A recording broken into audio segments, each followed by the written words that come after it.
Good morning, everybody. I'm here with Jack Watts. He's one of the leading authors in the United States regarding good, honest, government-related stories. So I'm going to let him tell a little quick introduction, and then we're going to start out by he's trying to prove that we don't know what we're talking about. So I'm going to let Jack take over for right now. And nice to see you, Bruce. And I wouldn't say that I'm going to try and disprove you, but I would like for you to answer a bunch of questions that anybody with a brain who's a conservative would have about, the whole issue of electric cars. And me, I am an old campus crusader. That's how I came to the Lord in the a long time ago.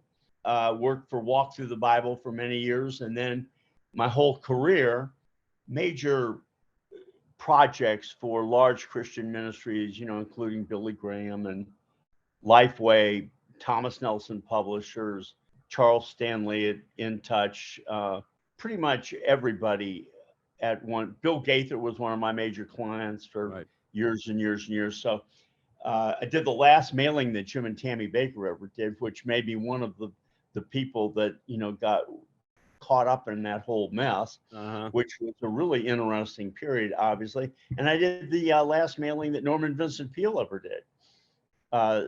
So that was kind of cool, and the only Bible project that Billy Graham ever did. But in the last, I'd say, 15 years, I decided instead of doing creative work for other people, I would write. And I began by writing my own memoir. When you say, "Hi, my name is Jack," that's kind of code. It's like, "Hi, my name is Jack, and I'm an alcoholic." Yes, right. At AA meetings, and I'm Irish, and I got 29 years of sobriety. That's pretty daggum good. Yes, it is. You know what a 7-course Irish banquet is, don't you? What? No, tell me. It's a potato and a 6-pack. There you go. There you go. After writing my memoir, I wrote a number of other books. I've written 27 so far. The most recent one that just came out is Babylon Moon, and it's a fictionalized account of how sex trafficking and pedophilia works and how these missing kids get to the United States and are trafficked. And the book's on Amazon. Jack Watts. My books are all over the place. That's the one that my most recent one. And I do these things fictionalized for two reasons. One, you really can't get sued by telling things that are pretty much true in a fictionalized story. And number two, you can live to tell the tale. Right. Which is very near and dear to my heart. Don't we all? But let's get into what your topic is. Okay. Yeah, let's get started. I'm going to let you drive this boat, and I'm just going to answer. First of all, let me tell you about GoE3. GoE3 is a EV infrastructure company that's been around since 2011. We were the ones who pioneered corridor-based charging in America. We were the first ones. Whoa. Say that again. Corridor-based. Okay. That means along the expressways. We got an award from DOE that we were the only ones that had connected a section of highway that supported all the cars. Okay. So this is a filling station for electric cars. Yes, exactly. Which there aren't now. Yeah, well, there are, but they're not. The only ones that are out there are Teslas. The others are behind garbage cans, and they're slow chargers. And I'll tell you a bit of the history, if that's what you want to start with. The history of electric cars is no different than the history of the railroad tracks when we were young. I walked all across the AT with my Scoutmaster one time, and there was like 6 railroad tracks with tunnels and everything through the mountain ranges that were abandoned. And I kept thinking, why are these things abandoned? And we came on the way back. He finally said, "Are you guys just not going to ask me about this?" So it turned out that the reason they were abandoned is because they are different widths. So Americans have been fighting over controls of stuff. I shouldn't say Americans, but robber barons or big companies have been fighting over controls of stuff forever. Okay, so when cell phones got here, where you end up paying for different plugs, $30 for maybe a $2 plug because it fit different phones. But this power is the power. And it was just a game to get more money out of us.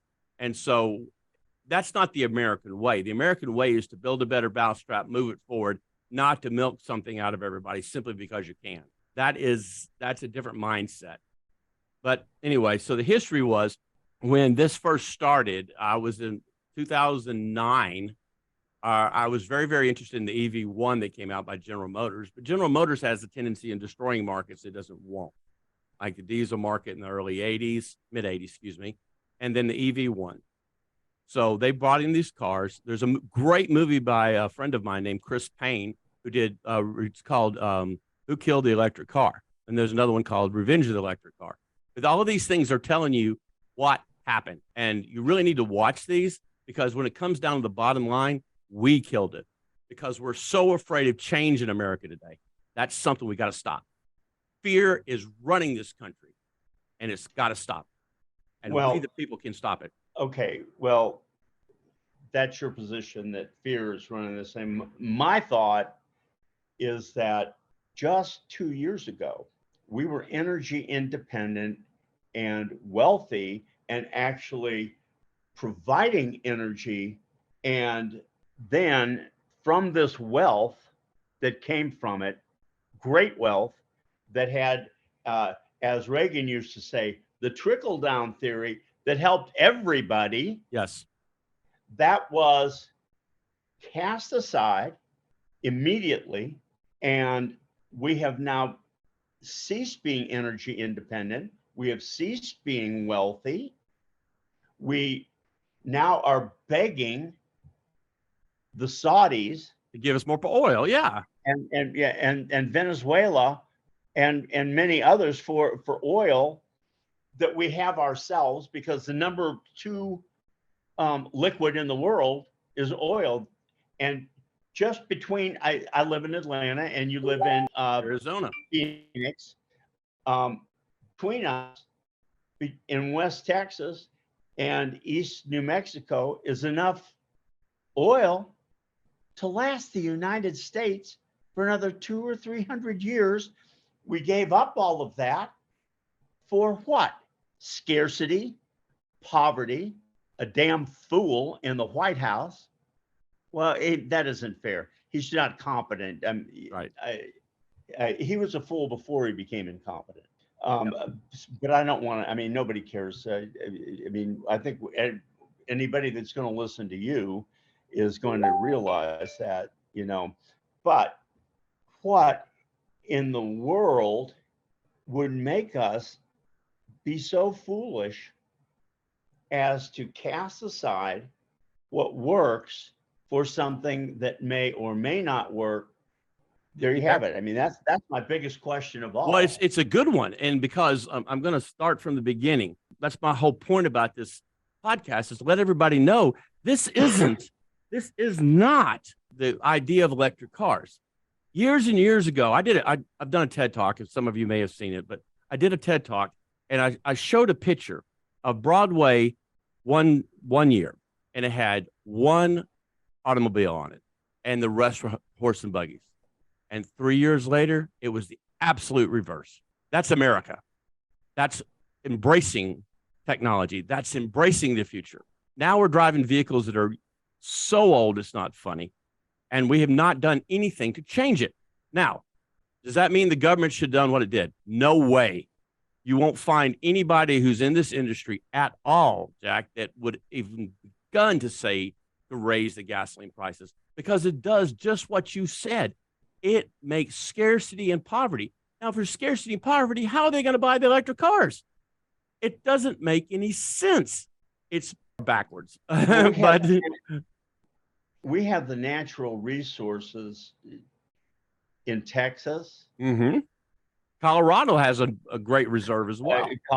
North Dakota, Alaska, all over. We have oil. Right.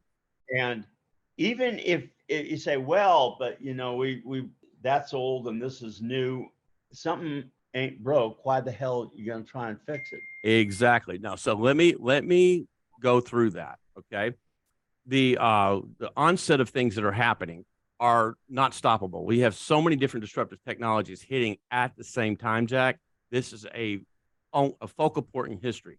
However, Again, you don't destroy an industry. Have you heard Elon say anything at all, other than he's not happy with the economy, about stopping oil drilling? Have you ever heard him say anything like that? He's not the enemy of anything. The enemy is the administration and little fools like that. What's her name from Norway? That I can't remember. Norway's her a name. completely different situation. They don't have power. They don't have oil. President Biden has power, and Mayor Pete has power, and they have used it, weaponized against the American people. I won't say that we're mad. We're pissed. Well, my intent of this is to keep the baby from being thrown out with the bathwater. Okay. Okay, I think that's a fair thing to say, that you don't want the baby thrown out with the bathwater. But you know, unfortunately, at this point, the baby's identified with the bathwater. This has become a point where conservatives are pro oil and liberals are pro taking America down a step or two or more. And the way to do it is by forcing Americans into something that they don't want. If we can make it to where Americans want what you're talking about, that's the key. But you know, I don't see that there's much movement for that, or that there's much really sound explanation, correct, of why this is a good thing, rather than, you know, Greta, whatever her name is, you know, say, "How dare you? How dare you?" I'd like to slap that little snot's face. Oh my God, Jack! This brings up a story I need to tell you real quick. I had been in EV 26 years ago when I first started this, and that was an EV conference. There, it was in Los Angeles, and when we got there, I was to be interviewed. I got interviewed by at the time was a burgeoning EV magazine.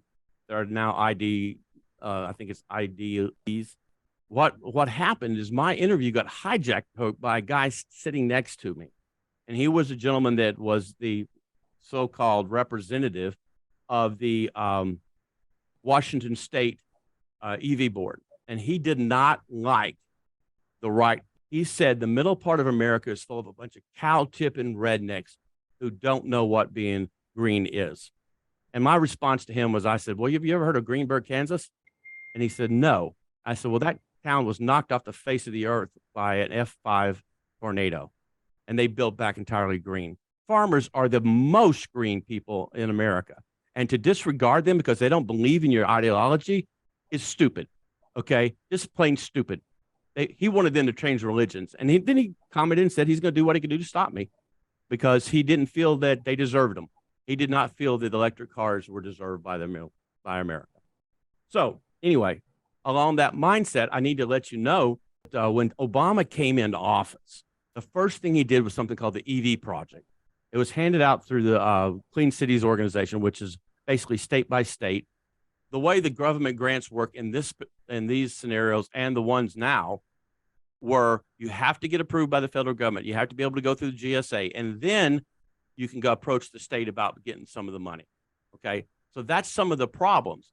However, at that time, Obama came into this EV project. Now, that EV project was laid out to support only the Japanese standard and actually worked against Tesla. All of that was a waste of funds. We're talking over $600 million went into putting charging stations, literally, in most cases, behind dumpsters, wherever they could find a 240 volt. They weren't fast chargers. The areas that were fast chargers were CHAdeMO only, which is Japanese. And now that standard is going away to be gone in 2025. Now, all of this was done at the expense of taxpayers, without the knowledge of even the people putting it in. Because I finally got a hold of the guy that made the final decision about what stations were to be put in along what roads. And so basically he said, what is CHAdeMO? And I said, well, what about SAE? What is that? He thought DC charging was one plug. No. The SAE has several members on the board, just like the Security Council in the UN. So guess who was on the board that vetoed the SAE CSS plug and delayed it for several years while they were going on? Nissan. Okay, and I'm not trying to beat up on them, but the whole point is that Tesla was at that time was in the decision making, because it takes 24 months to get a piece into a production vehicle. They had the Model S on the assembly line, and they had to make a decision about chargers. So they decided to create their own. So this is some of the history that nobody wants to talk about, but it's the truth. I'm an independent, always will be. I stands for issues, and that's the way I want to address it. So my whole view on this is, let's save green by going green, not make this a political issue. There's some things about it that are by nature political, at least the way I understand it. If I'm wrong, you can tell me. And here's specifically one of them. The batteries have to be made in China, or mostly. And if they're made in China, how the hell does that help Americans when we have gasoline right here in our own country, which we pull out of the ground and make into gasoline, or fracking or coal, our natural resources that stay in the United States for us to use or for us to sell it to other countries, to keep them from having to have batteries that will make China the #1 nation in the world, not the United States. That's not a good answer. That is correct. And you know what to stop that? We have so much lithium in America, it's not funny. There's a place just south of Reno called Sparks, Nevada. And just south of that, I call hell. It's basically where all the bauxite mines were. That has a huge lithium deposit. Did you not wonder why Tesla put their plant there? What happened is all of that lithium got tied up by the Sierra Club. They didn't want it mined. So during that time, Sierra Club doesn't want anything that's good for the American people. They didn't want it mined, and therefore the demand had to be taken up somewhere. Now, the lithium is not just for EVs. The batteries are for cell phones, for laptops, for anything. Everybody shows these pictures of the charging batteries being mined out, and this is what only EVs. It's not. It's the demand for every battery.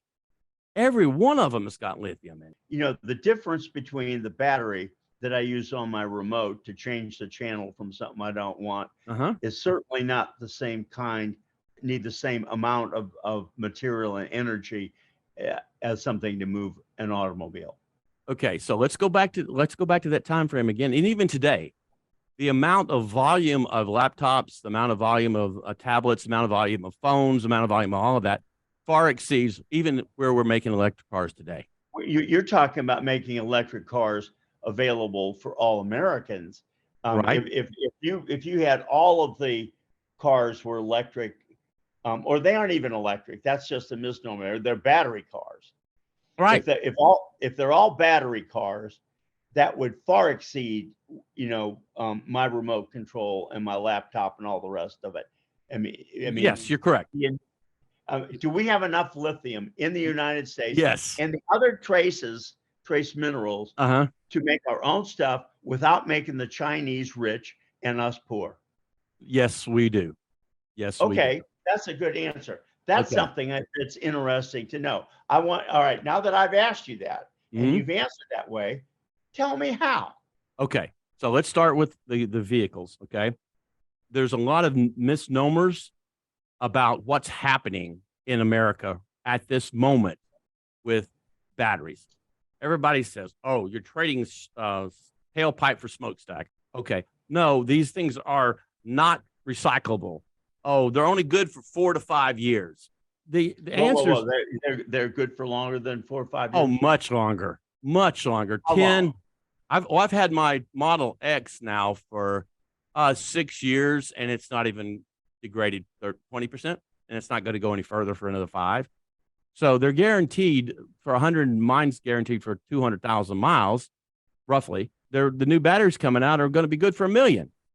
So technology is moving forward, as it will in every market. All right, now go ahead. Okay, go ahead. You need to finish that, and then I'm going to ask you my next question. Okay, I'm so what we're dealing with and I mean this sincerely, what we're dealing with is a problem with understanding truths. And you know what that's like. I Okay. do. I had planned to go, I think this is 2012, 13, somewhere in there.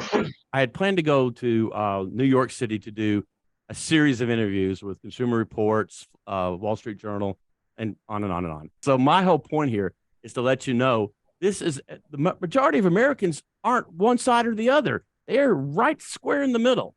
And all they care about is how much does it cost me? How much is it going to be for me to live my life? And how long is it going to take me to get there? I've got several videos on YouTube channel about us going across the United States. I got the same three questions. I was at the Big Texan in Amarillo. I got the same question. Does it come in a truck? Can I buy it now? And would you please put a charging station near me? The truth is, on a bad day, and not talking about delivery of the gasoline and all that that's related to that, all the power that's used for that, but a total just on creating a gallon of gasoline. Okay, and this is done by the DOE. Creating a gallon of gasoline takes 33 kilowatts of power. That's roughly 100 miles on an electric car. So a gallon of gasoline averages 25. So right there, you got a 4 times return. Gasoline engine's 21% efficient. A electric motor is 80% efficient. And then you have the issue of the power is roughly 68% fossil fuels versus 32% alternatives. So you've got this whole series of things that are making that a lie. It's not even a little lie. It's a big one. The truth is science is not. Well, and most people really aren't as interested in the science as the practicality. When my Right. my car's needs to be refilled, I go to the gas station, and it takes me 7 minutes to fill it up, maybe 10. How long Right. does it take to fill up to recharge an electric car? Okay, so let's talk about that. The one thing that electric cars are different in, okay, you have a gas station at your house. Okay. Pardon me? You have a gas station at your house. You wake up every morning filled up. Yeah, well, that's if you're not traveling. You go someplace. That's correct. That is the 3% of the time that it's a problem. This is really a 3% problem. All right, when you're all filled up in the morning at your house, Right. how far can that car go? Between 200 and 350 at this point in time. The new ones will be, and that's within the next 12 months, will be approximately 5 to 700. All right, 700's not bad. The 300, that's not good enough, frankly. Well, it's not good enough to change. Okay, so let's 5 to 7. I can buy the 5 to 7. All right, let's just say this. Okay, so we're talking about 3% of the time, and the issue is when you're traveling, what makes you stop, Jack? Why do you stop when you're driving between cities? And be honest. Eat. Nah, come on. Yes. The average bladder range in this country is 150 miles. With the technology that Go E3 has, we have a 350 to 500 kW battery charging capacity. That means 350 kW means per hour. Now, the average battery pack is 100 kW. So you do the math, 10 to 12 minutes. Now, if you're in a rust area and you got to do the bathroom thing, the average single individual, now I've done this over 4,000 times, I've tested this. The average single individual takes 18 minutes from the time they get to their time they leave, which is more than enough time to charge up. Okay. All right. I'm living in Atlanta. Mm-hmm. I've got friends in Clearwater. Right. And I want to drive down and see them. Mm-hmm. And that's about 400 miles away. Right. If I have to recharge, if I have to get gas along the way, which I do, that takes 10 minutes. If I have to recharge, how long does that take me? About 18 minutes, but most people don't stay. That's what I was trying to say. Most people who are traveling along the way, it's not 10 minutes, it's 18. Okay. From the time you pull up. So that's all it is 18 minutes to recharge that? Yes. It's not like a couple of hours? No, not at all. All right. Now that's something that I don't think anybody knows. That's correct. All right. So you can say that one again, because everybody that is a conservative that thinks that what you're saying now is a bunch of bull. that's something that they would absolutely want to know. So to recharge this thing along the way is 18 minutes. So that means you stop, you plug the daggum thing in, you go to the bathroom, and you go inside and get a little Debbie's donut and Yep. and a Coke, and you're back in the car. 18 minutes. Right. Okay, that's livable. Yes. And that addresses the time frame. And it's only going to get better, Jack. It's only going to get better. The whole intent of this is it's all going towards a 1,000,000-mile car and a 1,000,000-mile battery so that we don't own cars. Self-driving cars are coming. They are coming whether we like it or not. The insurance companies are behind it because it's going to save 50 to 60,000 people's lives a year and at least 200,000 people's injuries. Okay, and not the countless amount of cars. That is coming. Owning a car by the year 2035 will be rare. Ford will be its biggest customer. We'll have an autonomous vehicle. You push a button like you would in Uber. It'll show up whatever subscription level you decide to pay. It'll be much lower than what we're paying now. Now, here's the big funny thing. You want to talk about efficiencies and costs for living? Americans have spent 32 to 36% of their net income. Before you tell me that, I want so you're telling me that in the next 15 years, I get in the car and I tell it where I want it to go, and it takes me there, and I don't put my foot on the brake, I don't turn the wheel, I don't do anything. Right, correct. Johnny Cab. Here in Phoenix, we've had something called Waymo, been testing for almost 8 years now. They're driving around the city they got somebody in the car with it, but they're not steering it. It's like getting Americans to trust that. Well, let's put it this way. Getting us to trust it's a problem, but we're aging out. We're aging out, man. The whole point is we lost control of the marketplace 15 years ago, easily. It's run by people who don't want private possessions. And as sad as it is to say, that's the truth. We're not buying as many things as we were. We're not moving forward in the economic economy. We're not the people that this change is aimed at. It's like when we were young, we went from being peace, love, world, right? Hippies, to Buffy and Biff, the biggest consumers that ever hit this planet.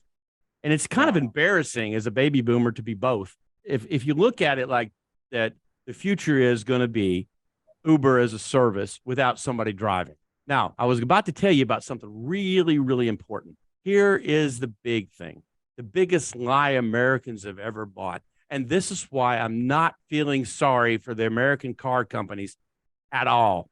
You need to understand that Americans have been paying for an item that sits still 97% of the time. Your vehicle's parked, but we have paid 32 to 38% of our net income to have that privilege. Now, it didn't used to be that high, Jack. When we were buying cars when we were young, it was maybe 10%, maybe. But this has creeped up. The government has been driving changes, and rightfully so. Some of the stuff needed to happen. We needed to get rid of leaded gasoline. We needed to get rid of a whole bunch of poorly performing engines. All that stuff needed to happen. But we've ended up with a vehicle that's so complex, when it starts to cause problems, we throw it away. I've heard all these things about, these batteries cost this and these batteries cost that. Poor me. That's the only thing you got to pay for. How many transmissions you had to put in the car? How many motors you had to put in a car? The ongoing maintenance on it. The difference in ongoing maintenance I did a study on this back when I first began, when the Model S first came out, of what the actual costs were. Yes, the Model S was a lot more expensive than a BMW 7 Class, which was equal to. But over a 5-year period, the difference in ownership cost, Jack, would pay for the Tesla. Literally pay for it. Okay. I drive a little Hyundai. Well, yeah, right. Hyundai makes a really good electric car. I bought it used. Mm-hmm. And in 5 years, I had to get a new battery and I've changed the tires. That's it. Yep. Because they make cars so well now that you don't have the problems that you do. I mean, I remember as a teenager, getting underneath and fan belt or water hose. I put in a new engine in a car one time. Right. It was an experience. Freeze plugs. How about that? But we could do it with a screwdriver, pair of channel locks, and some sandpaper. Wrench. Yeah, and that's it. We didn't have to have You know, everything. well, back when I was a boy, I used to walk 5 miles to school and Uphill both ways. both ways. Most of the people that are listening probably aren't interested, but a lot of it was true. That's actually the point. Okay, now when these, we'll call them electric cars because that's what everybody calls them. Once these battery cars or a battery dies, Mhm. that is a great environmental hazard. Huh.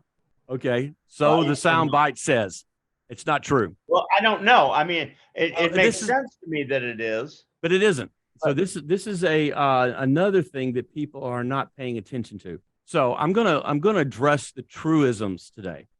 People are putting solar power on their houses. You ever heard of a Tesla Powerwall?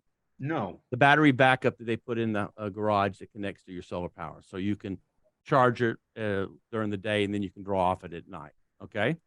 Does that mean that you won't get radiation poison or whatever? No. Okay. Okay. These batteries about the size of your thumb. Okay.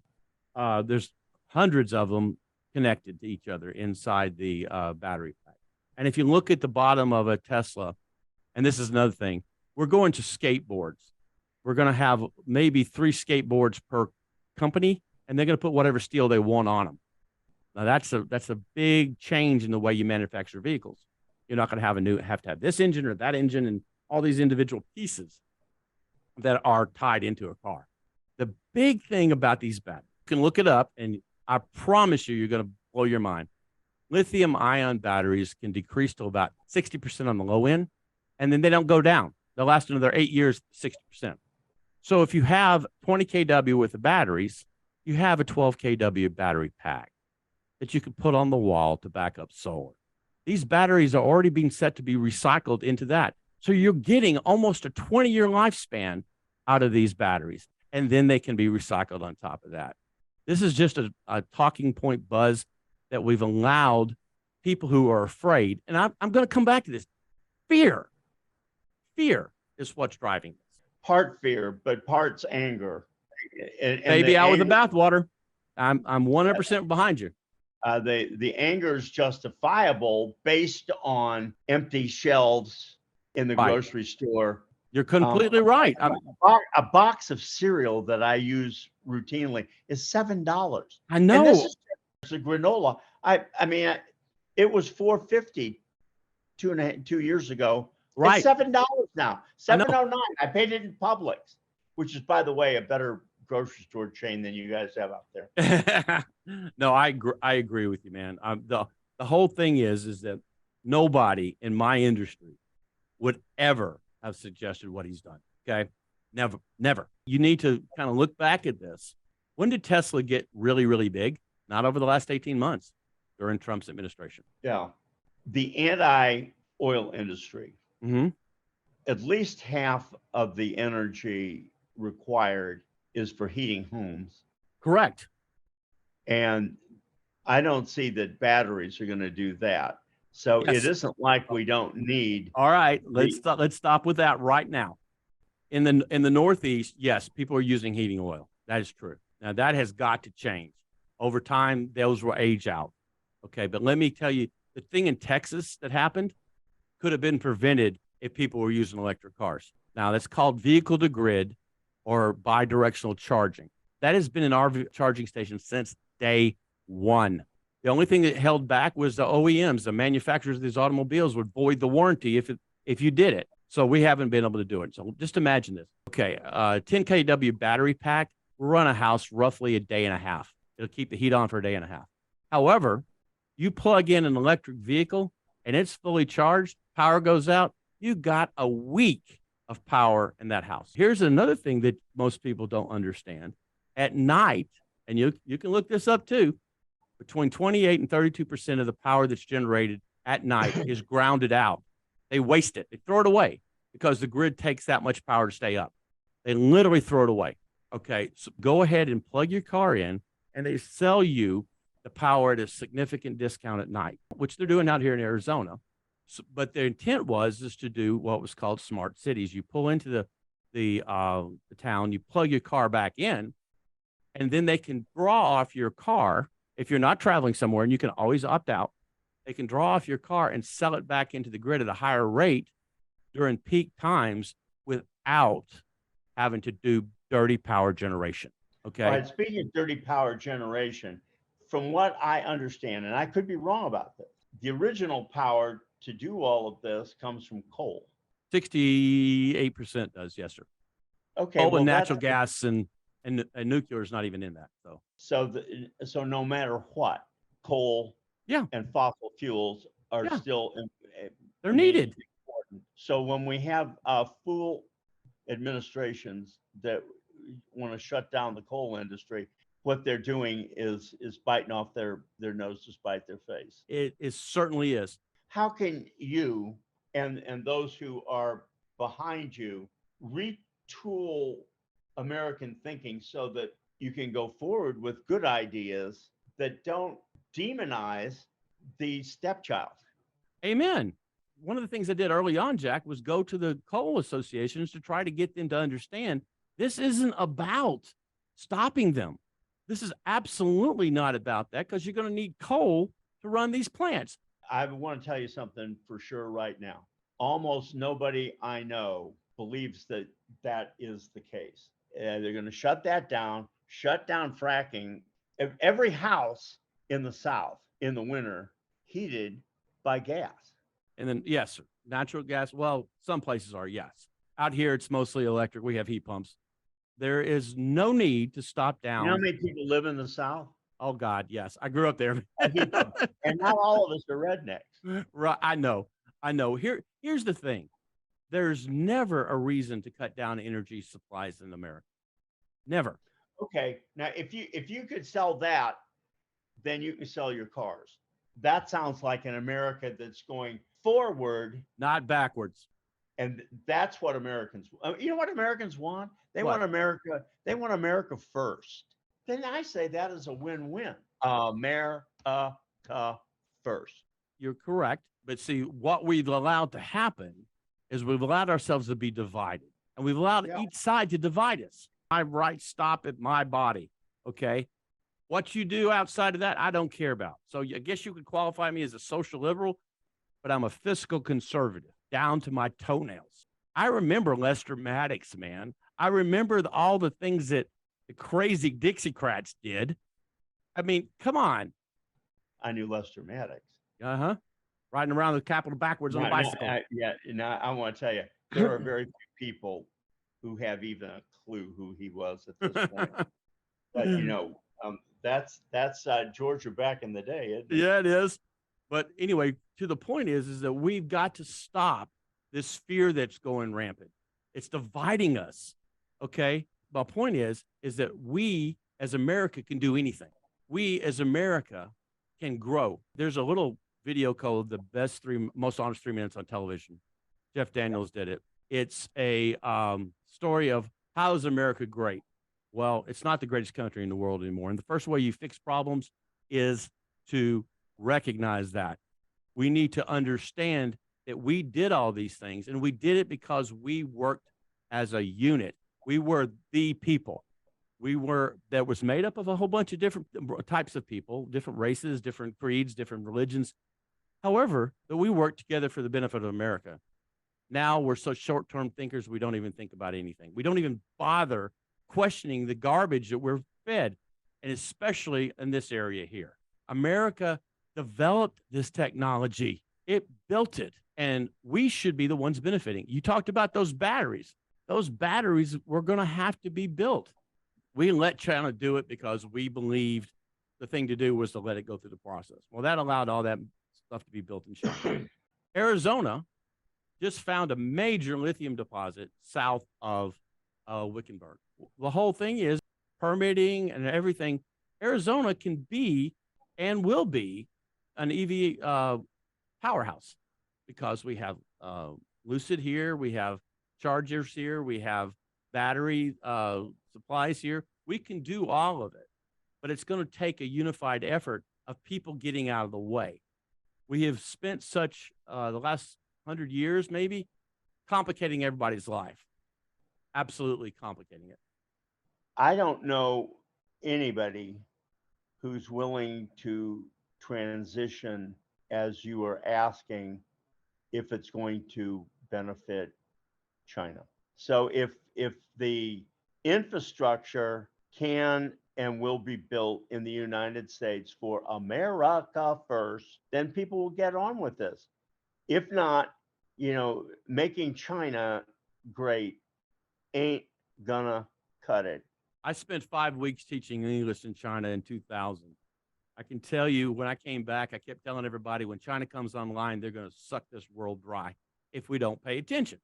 Well, as usual, Jack, I'll tell somebody something and they think I'm crazy. And then when it starts to happen, oh, why didn't I do something? The point is, it's really easy to see these things coming if you take yourself out of the equation. All right. So China, we gave it to them. They didn't take it. We gave it to them. And we've got to stop giving them things. Okay. Okay. I want to go ahead and keep going down this road because it's important. These questions are people that have been asking. And you know that when people talk about how much is this going to cost me? Why is their batteries can't be recycled? I mean, all these buzzwords that people threw out there. Oh, here's the biggest one I've been hearing recently. And tell me if you've heard the same thing.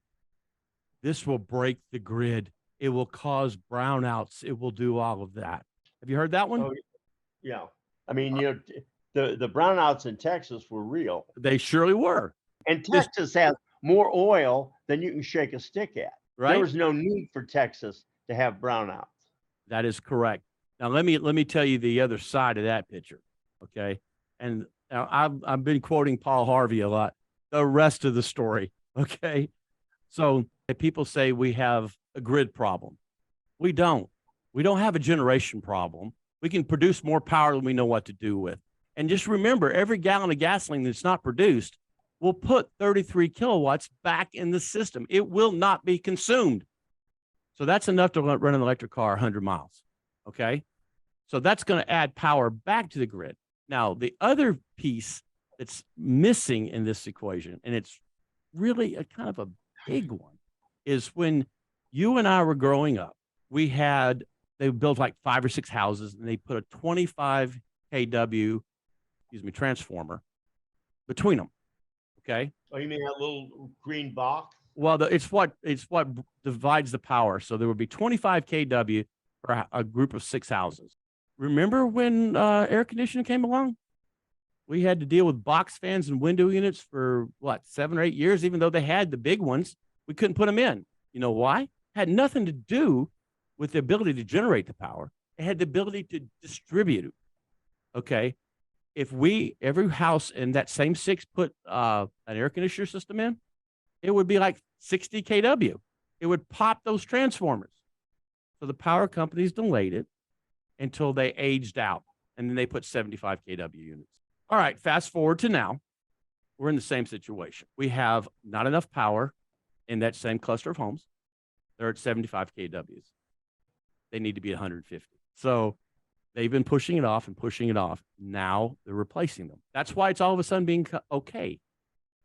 The problem has not been, can we produce enough power? The problem is, can we distribute it?